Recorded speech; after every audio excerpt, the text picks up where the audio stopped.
Quand il en a marre de ruminer des idées sombres, Paul se promène dans son jardin. J'ai des belles cerises. C'est des burlas, ça. Mais même ici, il y a une pensée qui le hante depuis plusieurs mois. Une pensée dont il n'arrive pas à se défaire. D'ailleurs, je le regarde différemment, cet arbre. Pourquoi? C'est là que je voulais me pendre. Je voulais me pendre à cet arbre. Quand j'ai eu, pendant 15 jours, mes idées suicidaires, j'avais tout prévu. Si Paul a voulu mourir, c'est parce qu'il est victime d'une profonde dépression. Et la cause de sa dépression, c'est son travail.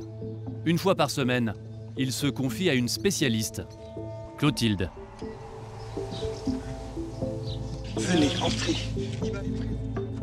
Et lorsqu'il évoque le geste qui a failli lui coûter la vie, Paul en revient encore et toujours à la même explication. Comment allez-vous?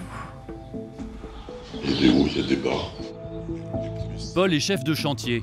Il travaille dans une grande entreprise du bâtiment. Un employé expérimenté, bien vu de ses supérieurs et de ses collègues. Mais il y a 10 mois, tout change. Une nouvelle hiérarchie. Paul se sent mis sous pression. On lui impose des délais presque impossibles à tenir. Et lui qui se croyait solide, se rend compte que peu à peu, son travail lui devient insupportable. Je suis rentré de congé, de mes congés principaux. Donc j'ai fait une semaine, et le lundi, j'étais au boulot. Et le lundi soir, je me suis écroulé, comme si j'avais reçu une balle dans la tête, quoi. D'accord. Il est resté cloué au lit pendant 15 jours, incapable de bouger et incapable de retourner travailler. Ne pas pouvoir faire face à mon travail était pour moi comme un déshonneur. Un déshonneur. Et pour moi, la seule punition, c'était de mettre de me suicider.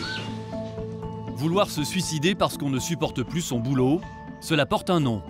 Le syndrome d'épuisement professionnel, ou plus simplement, le burn-out. Ceux à qui cela arrive parviennent difficilement à reprendre ensuite une vie normale. Le cas de Paul est un cas extrême, bien sûr, mais aujourd'hui, des gens qui craquent à cause de leur travail, des gens qui ne supportent plus la pression, il y en aurait des millions en France.